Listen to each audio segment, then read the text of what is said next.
नमस्कार साथियों, T for teacher के यूट्यूब चैनल पर आप सभी का हार्दिक स्वागत है। आज के इस वीडियो में हम सामान्य हिंदी के 15 महत्वपूर्ण प्रश्नों को हल कर रहे हैं और यह इसका 91वां भाग है। और यह वीडियो जितनी भी एग्जाम होती है, CTET, MPTET, SSC, MP police, जितनी भी परीक्षाएं होती है सभी के लिए महत्वपूर्ण है, इसलिए वीडियो को ध्यान से देखिए। और वीडियो अगर अच्छा लगता है तो वीडियो को लाइक करें, शेयर करें अपने दोस्तों के साथ, और चैनल पर नए हो तो चैनल को सब्सक्राइब कर लीजिए ताकि इस प्रकार के नए वीडियो आपको मिल सके। चलिए वीडियो को शुरू करते हैं। क्वेश्चन नंबर 1, निम्न में कौन सा शब्द जातिवाचक संज्ञा है? 4 विकल्प दे रखे हैं, इनमें से हमें जातिवाचक संज्ञा कौन सा शब्द है यह बताना है। हिमालय, हिमालय जो है ये जातिवाचक संज्ञा नहीं है। ऑप्शन बी है गंगा, ये भी आपका जातिवाचक संज्ञा नहीं है।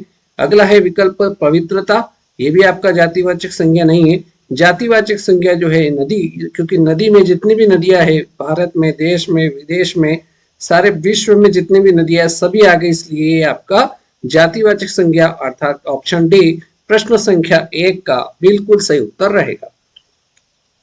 क्वेश्चन नंबर 2, क्वेश्चन नंबर 2 दे रखा है, वह बहुत अच्छा लड़का है। वह बहुत अच्छा लड़का है वाक्य में वह कौन सा सर्वनाम है? वह बहुत अच्छा लड़का है वाक्य में वह कौन सा सर्वनाम है? निजवाचक सर्वनाम है, निश्चयवाचक सर्वनाम, अनिश्चयवाचक सर्वनाम या फिर संबंधवाचक सर्वनाम? तो जो हमें वाक्य दे रखा है वह बहुत अच्छा लड़का है, इस वाक्य में वह शब्द जो है ये आपका कौन सा सर्वनाम हो जाएगा? तो ये आपका निश्चयवाचक सर्वनाम हो जाएगा, अर्थात बी विकल्प इस प्रश्न का एकदम फाइनल आंसर हो जाएगा। राइट।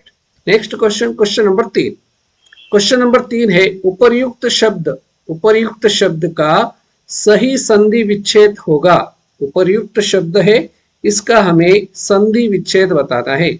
ऊपरी धन उक्त, ऑप्शन बी दे रखा है ऊपर धन उक्त, ऑप्शन सी है ऊपर धन युक्त, ऑप्शन डी ऊपरी धन युक्त। तो उपर्युक्त शब्द का सही संधि विच्छेद जो होगा वो हो जाएगा ऊपरी धन उक्त, अर्थात ए ऑप्शन आपका इस प्रश्न का एकदम सही आंसर हो जाएगा। बोलो आई क्या बात समझ में? तो बहुत ही सिंपल है, आप आदि आसानी से इसको कर सकते हैं। क्वेश्चन नंबर 4, प्रश्न संख्या 4 है, दही बड़ा। दही बड़ा शब्द का सामासिक पद का उचित विग्रह होगा। दही बड़ा शब्द का सामासिक विग्रह बताना है। दही का बड़ा, ऑप्शन बी है दही और बड़ा, ऑप्शन सी दही व बड़ा, ऑप्शन डी दही में डूबा बड़ा।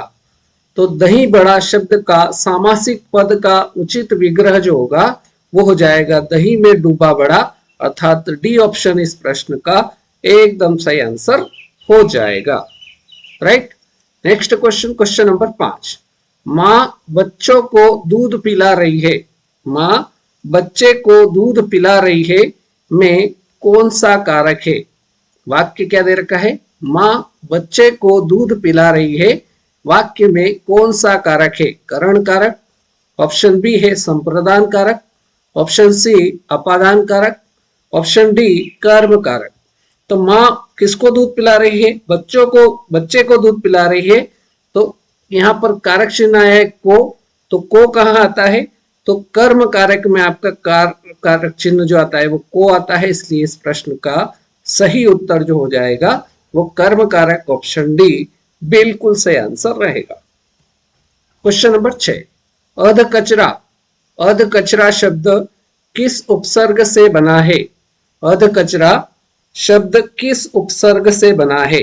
अध उपसर्ग से, आध उपसर्ग से, आधी उपसर्ग से या अ उपसर्ग से? तो अध कचरा यह शब्द किस उपसर्ग से बना है? तो ये अध उपसर्ग से बना है, तो राइट आंसर आपका ऑप्शन ए के साथ जाएगा। क्वेश्चन नंबर 7, कृदंत प्रत्यय। कृदंत प्रत्यय किन शब्दों के साथ जुड़ते हैं? कृदंत प्रत्यय किन शब्दों के साथ जुड़ते हैं? संज्ञा के साथ, सर्वनाम के साथ, विशेषण के साथ या क्रिया के साथ? तो कृदंत प्रत्यय जो जुड़ते हैं वो क्रिया के साथ जुड़ते हैं, अर्थात डी ऑप्शन इस प्रश्न का बिल्कुल सही उत्तर रहेगा। प्रश्न संख्या 8, कार्य शब्द का तद्भव रूप है। कार्य शब्द का तद्भव बताना है। कर्म, कारज, कार्य या कर्म। तो कार्य शब्द का तद्भव रूप जो होगा वो हो जाएगा कारज। बी ऑप्शन इस प्रश्न का बिल्कुल सही आंसर हो जाएगा। नेक्स्ट क्वेश्चन की ओर बढ़ते हैं। क्वेश्चन नंबर 9, कौन सा विलोम युग्म सही है? कौन सा विलोम युग्म जो है वो सही है? स्मरण, स्मरण का दे रखा है याद, ये सही विलोम युग्म नहीं है। अगला विकल्प दे रखा है खंडन और इसका विलोम शब्द है मंडन। तो खंडन शब्द का विलोम युग्म होता है मंडन। यह एकदम सही युग्म है, इसलिए इस प्रश्न का जो सही उत्तर होगा वो ऑप्शन बी हो जाएगा। नत शब्द का विशिष्ट विलोम युग्म नहीं है। शिष्ट का विशिष्ट नहीं होता है, ये भी गलत युग्म है, इसलिए बी विकल्प जो है ये सही विलोम युग्म है, इसलिए बी विकल्प इस प्रश्न का एकदम राइट आंसर रहेगा। प्रश्न संख्या 10, अनुचर का पर्यायवाची शब्द होगा। अनुचर शब्द का पर्यायवाची शब्द क्या होगा? मित्र होगा, सेवक होगा, देवता होगा या मालिक होगा। तो अनुचर शब्द का पर्यायवाची बताना है कि अनुचर शब्द का पर्यायवाची शब्द क्या होगा। तो अनुचर शब्द का जो पर्यायवाची होता है वो सेवक होता है। तो बी ऑप्शन सेवक इस प्रश्न का बिल्कुल सही उत्तर रहेगा। नेक्स्ट क्वेश्चन की ओर बढ़ते हैं। प्रश्न संख्या 11, देवर शब्द का दूसरा लिंग रूप होगा।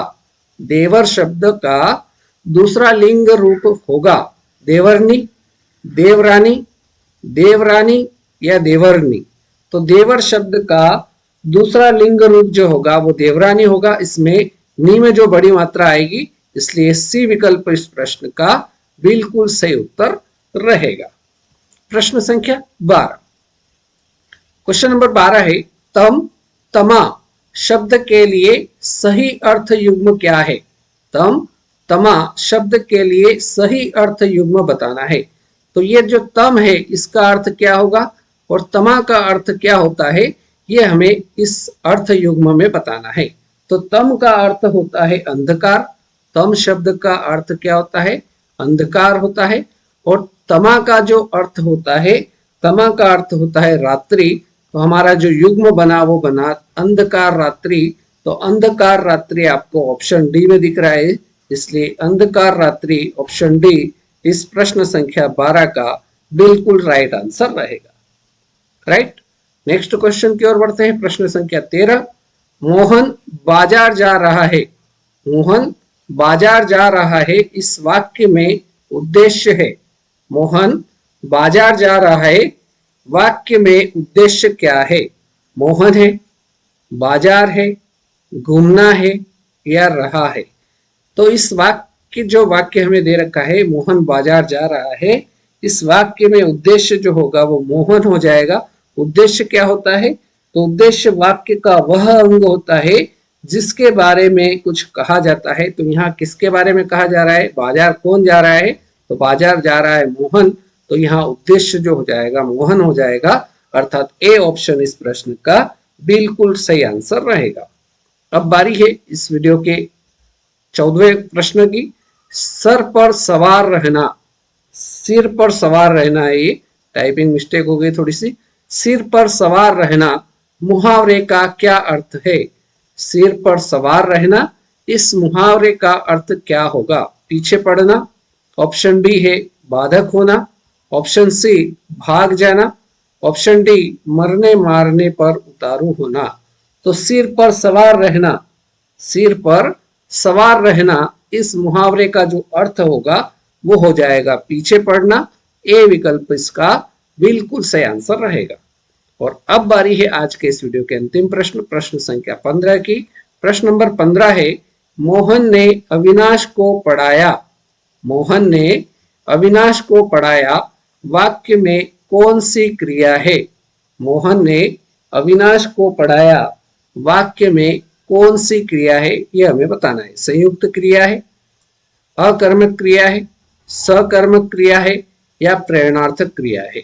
तो वाक्य जो दे रखा है मोहन ने अविनाश को पढ़ाया, इस वाक्य में जो क्रिया होगी वो प्रेरणार्थक क्रिया हो जाएगी, अर्थात डी ऑप्शन इस प्रश्न का एकदम सही आंसर रहेगा। राइट। तो इस प्रकार से आज के इस वीडियो में हमने सामान्य हिंदी के 15 महत्वपूर्ण प्रश्नों को देखा। उम्मीद करता हूँ सारे प्रश्न आपको अच्छे से समझ में आए होंगे। वीडियो अगर अच्छा लगा हो तो वीडियो को लाइक करना है, अपने दोस्तों को शेयर करना है, और चैनल पर नए हो तो चैनल को सब्सक्राइब कर लीजिए ताकि इस प्रकार के नए वीडियो आपको मिल सके, और बेल आइकन को प्रेस करना ना भूले। और यदि आपने इसके बाकी पार्ट नहीं देखे हैं तो प्लेलिस्ट में जाइए, हिंदी नाम से प्लेलिस्ट बनी हुई है, या वीडियो के डिस्क्रिप्शन में प्लेलिस्ट की लिंक है, वहां जाकर अगर आप इसके बाकी पार्ट देखते हैं तो निश्चित रूप से आप हिंदी में बहुत ही शानदार और अच्छा स्कोर आने वाले एग्जाम में करेंगे। आज के इस वीडियो में इतना ही। अगले वीडियो में फिर मुलाकात करेंगे नए प्रश्नों के साथ। तब तक के लिए जय हिंद, जय भारत, वंदे मातरम, धन्यवाद।